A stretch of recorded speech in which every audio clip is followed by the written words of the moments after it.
चलो હવે આપણે આજે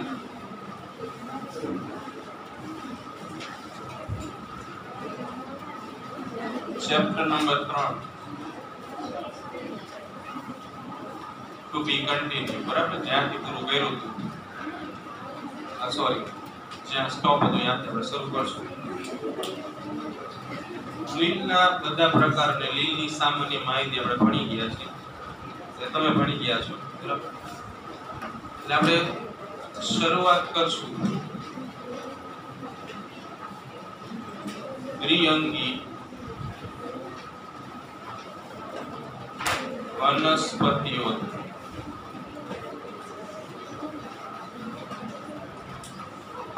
તો જનરલી આપણે વાત કરી તો વનસ્પતિ સૃષ્ટિ એ મોટા ભાગે લીલ ફૂગ દ્વિઅંગી અનાવૃત અને આવૃત આવી વનસ્પતિઓ ધરાવે છે એની અંદર આપણે અહીંયા વાત કરવાની છે દ્વિઅંગી વનસ્પતિ વિશે બરાબર દ્વિઅંગી વનસ્પતિ બ્રાયોફાઇટ્સ આના મુખ્ય બે પ્રકાર છે અથવા તો દ્વિઅંગીને બે જૂથમાં વિભાજિત કરવામાં આવે છે તો એમાં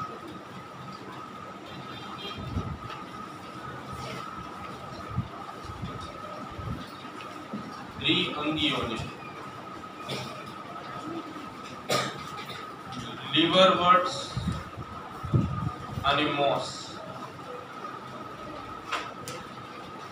આવા બે અલગ અલગ ભાગોમાં ડિવાઇડ કરવામાં આવે છે એક લીવરવર્ટ્સ અને બીજા નંબર પર મોસ આના પછીનો જે આ ટોપિક પૂરો થાય એના પછીના બે મુખ્ય મુદ્દા છે મુખ્ય બે ભાગમાં આપણે ડિવાઇડ કરશું પહેલા નંબર પર લીવરવર્ટ્સ બીજામાં મોસ મોટા ભાગે લીલ જે છે જેના વિશે તમે ભણી ગયા છો એની આપણે દ્વિઅંગી સાથે કમ્પેર કરવાનું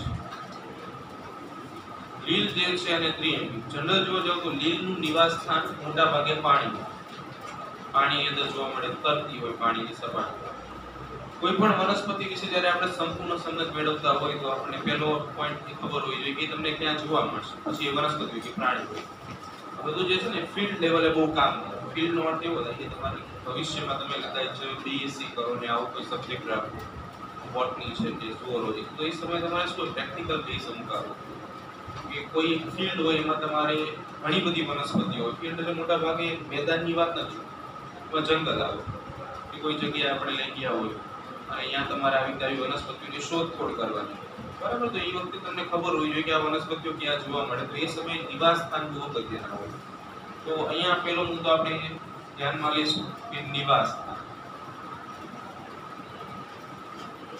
ઇન શોર્ટમાં આવી વનસ્પતિઓ તમને ક્યાં જોવા મળશે દ્વિઅંગીઓને મોટા ભાગે છાયાપ્રિય વનસ્પતિઓ કહેવામાં આવે છે છાયાપ્રિયનો અર્થ એવો થાય કે જે છાયામાં રહેવું વધારે પડતું ગમતું એવી વનસ્પતિઓ એટલે દ્વિઅંગીઓ મોટા ભાગે ભીની જમીન વૃક્ષોના છાયા નીચે આના સિવાય ભેજવાળી જમીન ભીની જેવી છે નદી કિનારા પર ખડકો એટલે કે ટેકરીઓ ઉપર જોવા મળે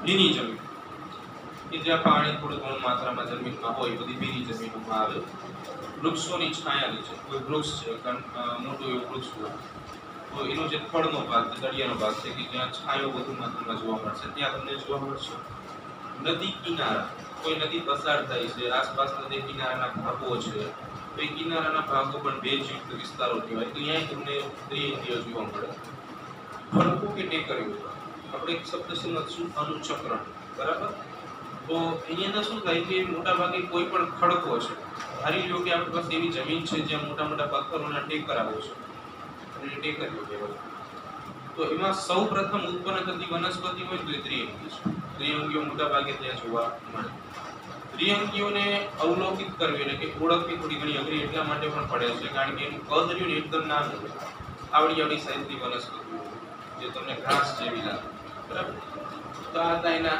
નિવાસ સ્થાન બીજા નંબર પર દ્વિઅંગી વનસ્પતિના દેહની ચર્ચા કરીએ બરાબર શરીરે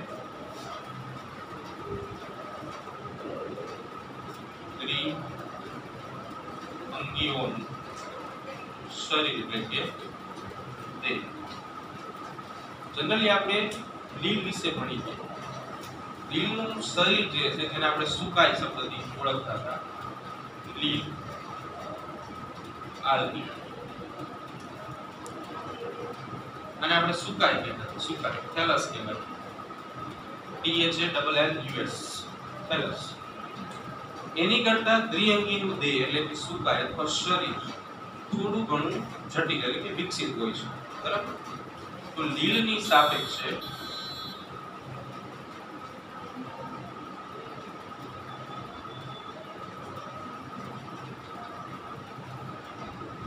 જટિલ દેહ ધરાવે, પરંતુ એક લાક્ષણિકતા એવી પણ છે કે આ દ્વિઅંગીઓ જે છે એ સાચા મૂળ, પ્રકાંડ કે પર્ણ ધરાવતા નથી. શું હોય? સાચા મૂળ, પ્રકાંડ. પણ આપણે પાંચમું ચેપ્ટર જોયું કે કોઈ પણ વનસ્પતિ હોય ના મુખ્ય બે ભાગ હોય, ભૂમિગત ભાગ અને હવાઈ ભાગ. જમીનની અંદર મૂળ આવેલો હોય, જમીનની બહાર પર્ણ, પ્રકાંડ, ફૂલ, બરાબર, કલિકાઓ, ફળ, આ બધાનો સમાવેશ થાય. તો એવા મૂળ કે પ્રકાંડ આવી વનસ્પતિઓ ધરાવશે નહીં, પરંતુ આવા વનસ્પતિ સમૂહો મૂલાંગો ધરાવે. શું ધરાવે? મૂલાંગો. તમે જોઈ શકો છો નીચે આકૃતિ તમને આપેલી છે એક્ઝેક્ટલી. એમાં તમને એક આકૃતિ કંઈક આવી આપેલી છે, માર્કેન્સિયા. માર્કેન્સિયાની એક્ઝેક્ટ નીચેની બાજુએ તમે જોશો તો આવી રચના આપેલી છે. આને મૂલાંગો કહેવાય. વનસ્પતિમાં કેમ મૂળ કોઈ ચોક્કસ કામ કરે છે. આપણે પાંચમું ચેપ્ટર જોયું એમાં મૂળના સામાન્યકરણમાં શું હતું કે વનસ્પતિને જમીન સાથે જકડી રાખવાનું કામ કરે. મૂળનું મુખ્ય કામ શું છે? વનસ્પતિને જમીન સાથે જકડી રાખવું. એવી રીતે આ મૂલાંગો દ્વિઅંગીને કોઈ આધાર સાથે કે જમીન સાથે ચોંટવામાં મદદ કરે છે. બરાબર.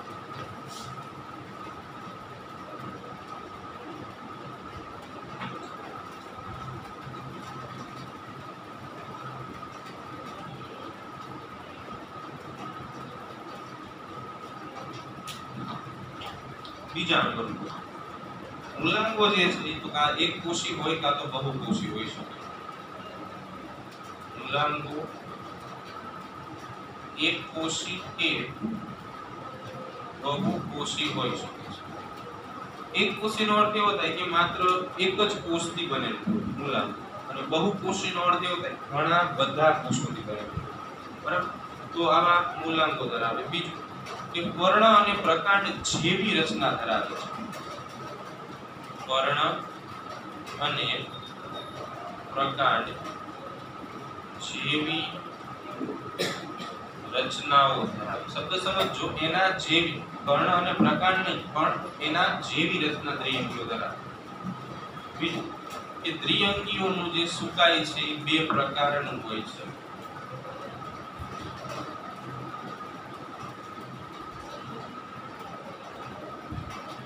સુકાય એટલે કે દેહ, બોડી.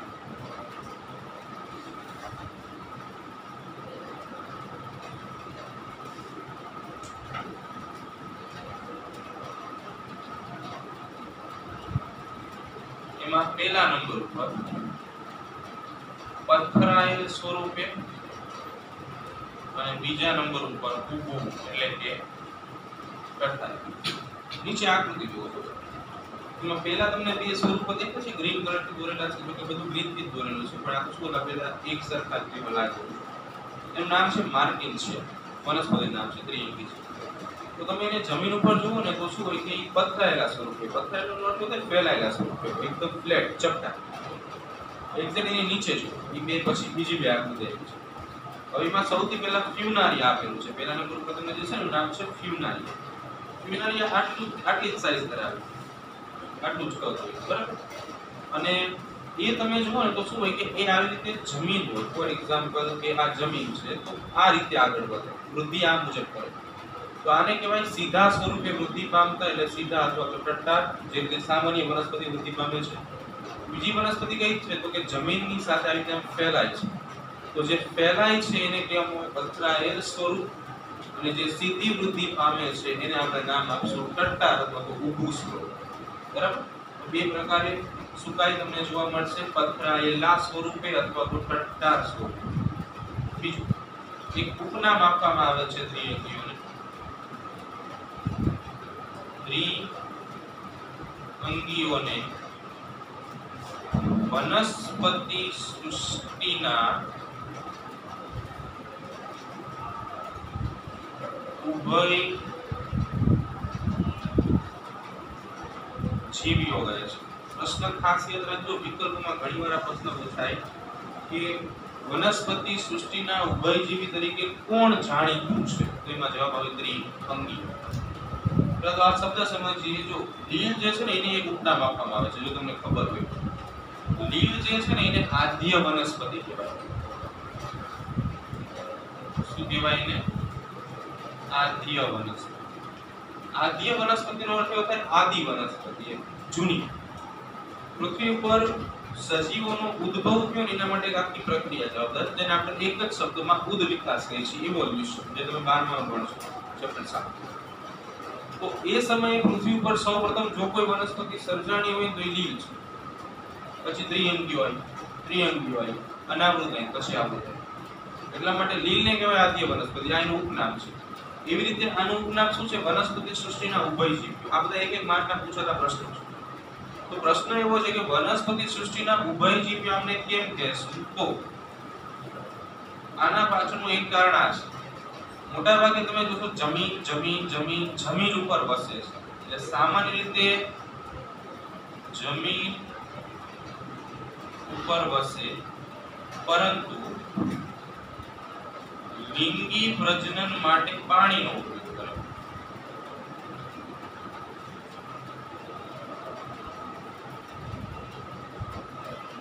જમીન ઉપર વસશે પણ લિંગી પ્રજનન માટે પાણીનો ઉપયોગ કરે. હવે લિંગી પ્રજનન માટે પાણીનો ઉપયોગ કઈ રીતે કરીએ આપણે આના પછીના ટોપિકમાં સમજીશું. બરાબર? ચલો, તો અહીંયા સુધી આપણે સામાન્ય વાત કરી. હવે દ્વિઅંગી વનસ્પતિના જીવન ચક્રમાં બે અવસ્થાઓ જોવા મળે. દ્વિઅંગીઓનું જીવન ચક્ર, એમાં તમને જોવા મળે બે અવસ્થાઓ. એ બે અવસ્થામાં પહેલી અવસ્થાને આપણે નામ આપશું જન્યુજનક અવસ્થા, અને બીજી અવસ્થાને નામ આપશું આપણે બીજાણુજનક અવસ્થા.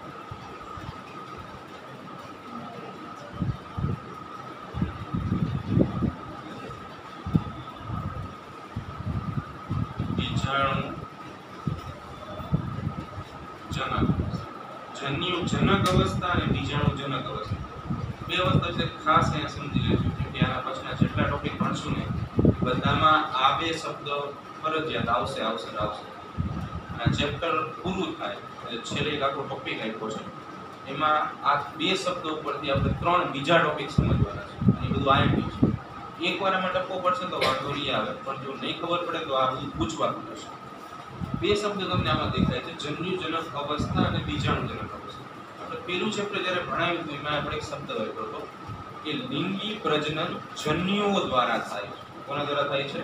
જન્યુઓ દ્વારા. એટલે આ જે શબ્દ જન્યુઓ છે એ લિંગી પ્રજનન કરવા માટે જરૂરી છે. એટલે જન્યુજનક અવસ્થા કોને કહેવાય? તો કે જે અવસ્થા દરમિયાન જન્યુઓનું સર્જન, એ જન્યુઓનું નિર્માણ થાય છે, એવી અવસ્થાને જન્યુજનક અવસ્થા કહેવાય. બરાબર? ફરીવાર આપણે લખતા જઈને સમજતા જઈએ. જન્યુજનક અવસ્થા શું કરે છે? જન્યુઓનું નિર્માણ કરે છે. આ અવસ્થા દરમિયાન શું થશે? જન્યુઓનું નિર્માણ થાય કે સર્જન થાય, એટલે જન્યુજનક અવસ્થા કહેવાય. એ તો બીજાણુજનક અવસ્થા, તો અહીંયા શું થશે? બીજાણુઓનું સર્જન અથવા નિર્માણ થશે. બીજાણુઓનું નિર્માણ થાય. જન્યુઓ હંમેશા રંગસૂત્રની દ્રષ્ટિએ એકકીય હોય, સિંગલ એન્ડ કહેવાય. એટલે આ અવસ્થા સિંગલ એન એટલે કે એકકીય એટલે કે હેપ્લોઇડ અને બીજાણુજનક અવસ્થા 2n એટલે કે દ્વિકીય એટલે કે ડિપ્લોઇડ. ફરી બે અવસ્થા વિશે સમજો. પહેલી અવસ્થા જન્યુજનક. શું કરે? જન્યુઓનું નિર્માણ કેવી હોય? એકકીય એટલે આપણે દર્શાવશું સિંગલ એન. એન નો અર્થ એવો થાય રંગસૂત્રની સંખ્યા એકકીય માત્રામાં હોય, એક ગણી એમ કહી શકાય. બીજા નંબર ઉપર આવે બીજાણુજનક અવસ્થા. બીજાણુનું નિર્માણ કરે. અવસ્થા દ્વિકીય હોય, 2n હોય એટલે કે બે ગણા માત્ર. અહીંયા સુધી કેટલા ખબર નહીં પડે. ફરી જીવન ચક્રમાં બે અવસ્થાઓ વનસ્પતિઓ ધરાવે. પહેલી અવસ્થાને આપણે નામ આપશું જન્યુજનક, બીજીને નામ આપશું બીજાણુ. જન્યુજનક અવસ્થાનું નામ જેવું જ કામ છે, જન્યુઓના નિર્માણ સાથે સંકળાયેલ છે એટલે એકકીય અવસ્થા દર્શાવે એટલે એની અંદર રંગસૂત્રની સંખ્યા એક ગણી હોય, સિંગલ એન. બીજા નંબર ઉપર વાત કરી બીજાણુજનક અવસ્થા, જે બીજાણુનું સર્જન કરે છે અને એ અવસ્થા દ્વિકીય હોય એટલે એની અંદર રંગસૂત્રની સંખ્યા બે ગણી હોય. ચાલો અહીંયા સુધી હજી પ્રશ્ન નો ખબર પડી? ક્યાં ખબર ન પડી?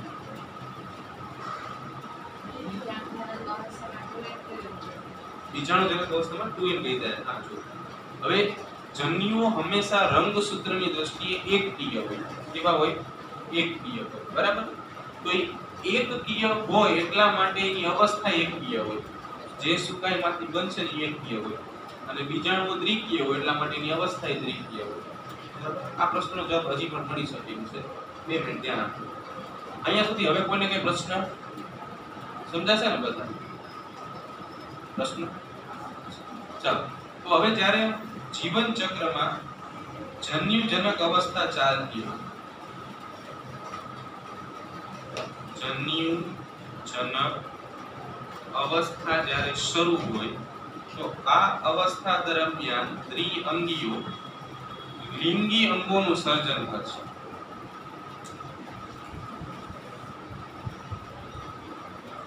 લિંગી અંગોનું નિર્માણ કરે. હવે આ જે લિંગી અંગોનું નિર્માણ કરે, આ લિંગી અંગો લિંગી પ્રજનનમાં ઉપયોગી હોય. કે જે અંગો લિંગી પ્રજનનમાં ઉપયોગી હોય તો આ લિંગી અંગોને આ રીતે ઓળખવામાં આવે.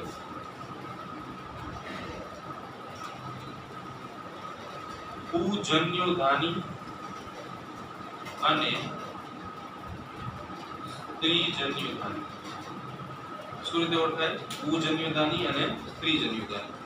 પૂજન્યુધાની જે છે એ નર પ્રજનન કહેવાય અને સ્ત્રીજન્યુધાની જે છે એ માદા પ્રજનન કહેવાય.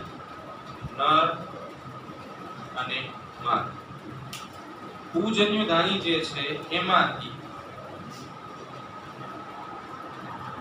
નર જન્યુઓ સર્જાય અને સ્ત્રીજન્યુધાનીમાંથી માદા જન્યુઓ સર્જાય. એ જન્યુ એકીય જ સિંગલ જ હોય. નર જન્યુ જે છે દ્વિકશાધારી હોય અને માદા જન્યુઓનો આકાર ચંબુ આકાર હોય. દ્વિકશાધારી. દ્વિકશાધારીનો અર્થ એવો થાય કે આ જન્યુ હોય, બરાબર, અને એ જન્યુમાંથી આવી 1 અને 2 આવી ચાબુક જેવી કશા નીકળતી હોય. તમે ક્લેમિડોમોનાસમાં જોઈ છે કશા, ચાબુક જેવી કશાની મોટા ભાગે ઉપયોગિતા એક જ છે કે પાણીમાં તરવા માટે ઉપયોગી છે. બરાબર, પૂંછડી જેવી રચના હોય, પાણીમાં તરવા માટે ઉપયોગી હોય. આમ જોવો તો ચાબુક જેવી રચના કહેવાય. એટલે એક સાથે બે કશા હોય એટલે એને દ્વિકશાધારી કહેવાય. શબ્દ ક્યાંથી આવ્યો છે? દ્વિ એટલે બે, દ્વિ એટલે બે, કશા એટલે બેને સંયુક્ત રીતે દ્વિકશાધારી અવસ્થા કહેવાય. સેકન્ડ ચંબુ આકાર. તો ચંબુ એટલે ફ્લાસ્ક શેપ કહેવામાં આવે. આવા જન્યુઓ ઉપરની બાજુથી સાંકડા અને નીચેની બાજુથી પહોળા, બરાબર? એટલે એ શબ્દ વપરાય ચંબુ આકાર, ગ્લાસ શેપ, બરાબર? તો આવા બે અલગ અલગ જન્યુઓ જે છે નર અને માદા જન્યુ, એ જન્યુજનક અવસ્થા દરમિયાન સર્જાય. ચલો અહીંયા સુધી કોઈને કોઈ પ્રશ્ન કરો? બધા સમજાશે ને? હવે શું થાય છે કે આપણે અહીંયા જ વાત કરી રહી હતી કે મોટા ભાગે દ્વિઅંગીઓ વનસ્પતિ જે છે જમીન ઉપર વસે છે, પણ લિંગી પ્રજનન માટે શું કરે છે? પાણીનો ઉપયોગ કરે છે, બરાબર? તો હવે કેવી રીતે કરે છે કામ એ આપણે જોઈએ. ધારી લ્યો કે આ પાણીની સપાટી છે. આ શું છે? પાણીની સપાટી, બરાબર?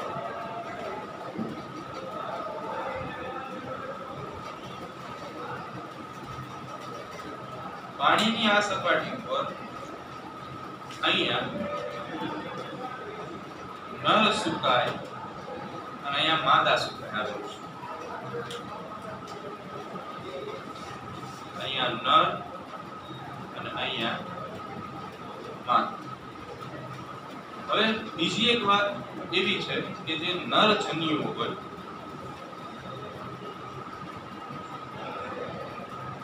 અને બીજા નંબર ઉપર માદા જન્યુ. નર જન્યુઓ જે છે એની સંખ્યા ઘણી બધી હોય અને માદા જન્યુની સંખ્યા એક હોય. નર જન્યુની સંખ્યા ઘણી બધી હોય, માદા જન્યુની સંખ્યા એક હોય. આના સિવાય થોડાક એક્સ્ટ્રા પોઈન્ટ લખાવી કે નર જન્યુ જે છે એનું કદ ખૂબ જ ઓછું હોય, જ્યારે માદા જન્યુનું કદ વધારે હોય. નર જન્યુઓ ચલિત હોય જ્યારે માદા જન્યુઓ અચલિત હોય. કદ કદાચ સમજી શકાય, પણ ચલિત અને અચલિતમાં કદાચ પ્રશ્ન હોય. ચલિતનો અર્થ એવો થાય એક સ્થાનેથી બીજા સ્થાને જે જઈ શકે. નર જન્યુમાં કસા છે ને એટલે કરી શકે. માદા જન્યુમાં એવી કોઈ રચના જ નથી એટલે કરી શકશે નહીં. એટલે નર જન્યુને આપણે નામ આપશું ચલિત જન્યુઓ અને માદા જન્યુને આપણે નામ આપશું અચલિત જન્યુઓ. ખ્યાલ આવશે આ સુધી? હવે શું થાય છે કે જે મુજબ આપણે વાત કરી કે અહીંયા નર સુકાય છે અને અહીંયા માદા સુકાય છે, બરાબર? તો નર અને માદા પોતાના જન્યુ એટલે કે નર જન્યુ અને માદા જન્યુ પાણીમાં મુક્ત કરશે.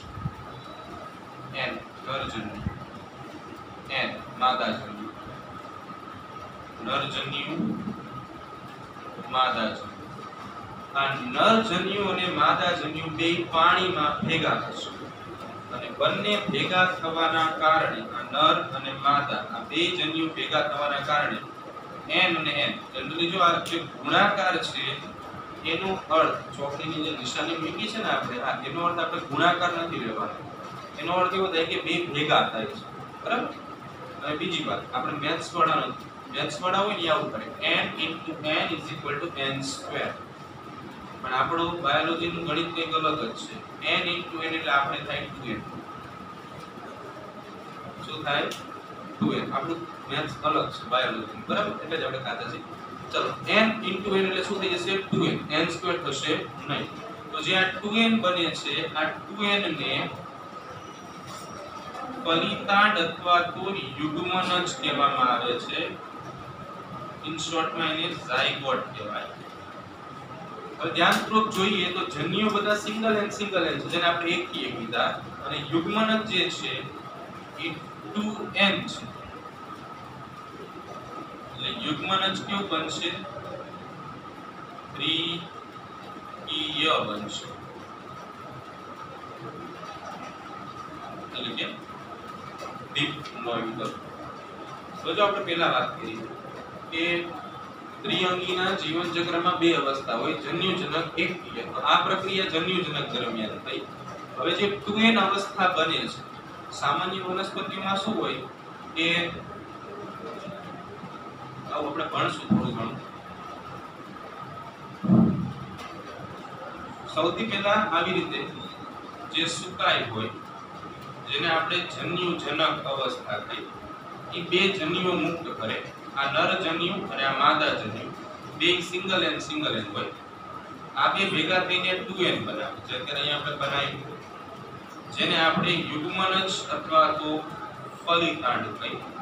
આ યુગ્મનજ આગળ વધીને બીજો એક સુકાય બનાવે એટલે કે બીજો એક દેહ બનાવે જે યુગ્મનજ જેવો જ હોય એટલે કે 2n હોય એટલે એ દેહને કહેવામાં આવે બીજાણુજનક દેહ. હવે જેને પ્રશ્ન એવો હતો કે શા માટે બીજાણુજનક દેહ 2n છે અને જન્યુજનક દેહ સિંગલ n છે, એ પ્રશ્ન અહીંયા સોલ્વ થઈ જશે.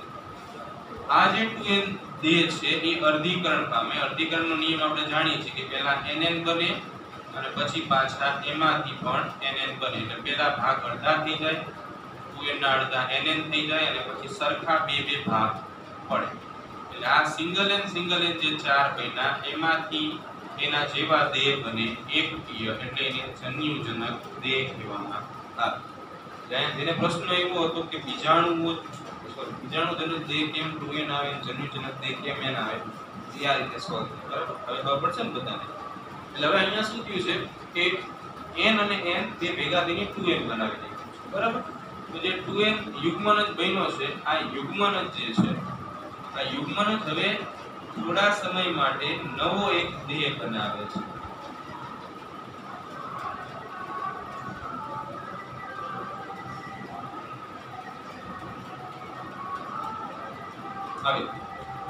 એટલે આ દેહ જે છે એ અહીં અંદરથી બને છે. ચંદ્રની સામે આપણે જોયું કે 2n દેહ બન્યું એ ભેગો વિભાજન પામે છે અને પાછું જન્યુજનક દેહ બનાવે છે. બરાબર, પણ અહીંયા એવું નહીં થાય. આ જે 2n દેહ જે બન્યો છે એને આપણે નામ આપશું બીજાણુજનક અવસ્થા, અથવા તો બીજા નંબર ઉપર આપણે નામ આપીએ આને આ દેહને તો એને કહેવામાં આવે બીજાણુજનક દેહ. તો આ જે બીજાણુજનક દેહ જે છે એ થોડો ઘણો લીલો એટલે કે પ્રકાશ સંશ્લેષી હશે અને જન્યુજનક સાથે આ જે દેહ છે એની સાથે થોડો સમય જોડાયેલું રહેશે. લીલો રંગ ધરાવેલી પ્રકાશ સંશ્લેષણ કરે એટલે પ્રકાશ સંશ્લેષી હોય અને જન્યુજનક સાથે જોડાયેલું. ક્લિયર અહીંયા સુધી? બરાબર, કેટલા ખબર નહીં પડે અહીંયા સુધી? ફરી વાર જો n અને n આ જન્યુજનક દેહ ભેગા થઈને 2n બનાવે છે, જેને ફલિતાંડ અથવા યુગ્મનજ કહેશું. જે દ્વિકીય હોય છે એ દેહ થોડો ઘણો લીલો પ્રકાશ સંશ્લેષી અને જન્યુજનક અવસ્થા એટલે આપેલી અવસ્થા સાથે જોડાયેલો હોય છે. પડશે ખબર અહીંયા સુધી બધાને? આવી રીતે દ્વિઅંગીમાં લિંગી પ્રજનન થશે અને એના માટે જરૂર કોની પડી? આપણે પાણીની જરૂર પડી. બરાબર, સમજાશે અહીં સુધી? છેલ્લો પેરેગ્રાફ જો તમારા ટેક્સ્ટબુકમાં લીવર વર્ષની એક્ઝેક્ટ ઉપરનો પેરેગ્રાફ તમે જોઈ શકો છો. હા, ત્યાં તમે આ રીતે એરો કરીને લખી નાખો. પ્રશ્ન 2 માર્કનો પ્રશ્ન પૂછાય, દ્વિઅંગીઓની ઉપયોગિતાઓ જણાવો. પ્રશ્ન એવો પૂછાય, દ્વિઅંગીઓની ઉપયોગિતાઓ જણાવો. બરાબર, તો ચાલો હવે આપણે એ જોઈ લઈએ. દ્વિઅંગીઓની ઉપયોગિતાઓ જણાવો. આખો પ્રશ્ન તમને 3 માર્કમાં પૂછાઈ શકે.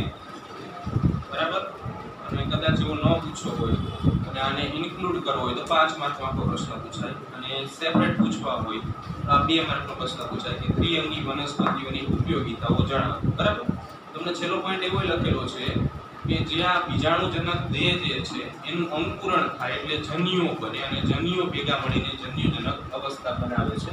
બરાબર, યા તમે આ ડાયાગ્રામ દ્વારા સમજી શકો છો. ચલો, દ્વિઅંગીઓની સામાન્ય રીતે આર્થિક ઉપયોગિતા બહુ જ ઓછી છે, છતાં પણ અમુક દ્વિઅંગીઓ ગુણાહારી પ્રાણીઓ એટલે ઘાસ ખાનારા પ્રાણીઓ અને પક્ષીઓ માટે ખોરાક તરીકે ઉપયોગી છે.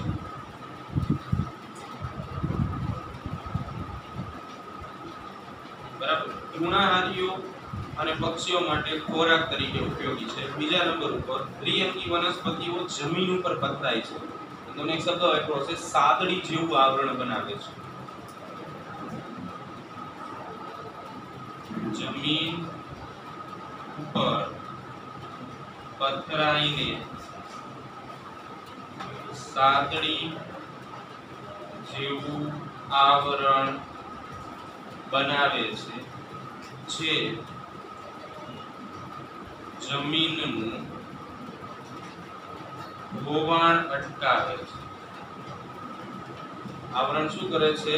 વરસાદ દ્વારા કે પાણી દ્વારા જે કંઈ જમીનનું ધોવાણ થતું હોય અટકાવવાનું કામ આ આવરણ કરે છે, બરાબર। ત્રીજા નંબર ઉપર અમુક વનસ્પતિ પીટ નામનો કોલસો બનાવે છે કે જે સડીને લોચો થઈ ગયેલ રચના છે। વનસ્પતિના ઘટકો સડીને લોચો થઈ જાય। લોચાનો અર્થ એવો થાય કે ઉદાહરણ તરીકે ફોર એક્ઝામ્પલ વિચારો, તમારી પાસે કાગળ તમે ડૂચો બનાવો છો અને પાણીમાં તમે ડુબાડો છો અને પછી બહાર કાઢો છો, તો કાગળની પરિસ્થિતિ કેવી હોય? હા, એ લોચો હોય, બરોબર, વનસ્પતિનો લોચો। હા, તો લોચો સુરતમાં વપરાય પણ એની એ ખાદ્ય સામગ્રી છે, એ લોચો નહીં, આપણે વનસ્પતિના લોચાની વાત કરીએ છીએ। તો પીટ કોલસો આના દ્વારા બને છે। સ્પેગ્નમ વનસ્પતિની કેટલીક જાતિઓ જે છે ત્યાં આપણે એટલું લખશું, કેટલીક દ્વિઅંગીઓ જે છે એ ભેજ રહિત બાંધકામ માટે, વસ્તુઓના બાંધકામ માટે ઉપયોગી છે, બરાબર। આવી કેટલીક વિશેષતાઓ જે છે દ્વિઅંગીઓની આપી છે। બીજા નંબર ઉપર આપણે કોઈ લખાયો નથી પણ છતાં આપણે અહીંયા લખાવવાનું છે એટલા માટે કે કોઈ પણ ખડકો હોય, ઉદાહરણ તરીકે એવી જમીન વિચારો કે જ્યાં વનસ્પતિ નથી, એમાં શરૂઆત જ્યારે ને લાઇકેન અને દ્વિઅંગીઓ કરે, બરાબર। એટલે ખડકાળ જમીન ઉપર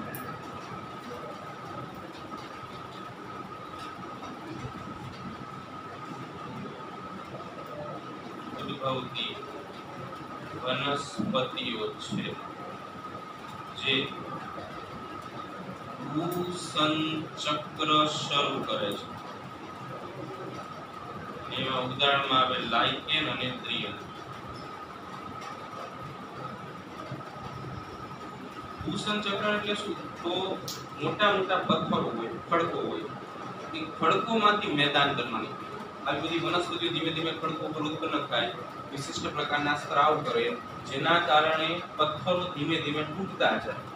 એક સમય એવો હોય કે પથ્થરોનો ભાંગી ભૂકો થઈ જાય અને ધીમે ધીમે જે મોટા પથ્થરો હોય, ખડકો હોય, એનું રૂપાંતરણ સપાટ જમીન વિસ્તારમાં થઈ જાય, એને ભૂસંચક્ર કહેવામાં આવે। 12મા ધોરણમાં તમે ભણશો, બરાબર।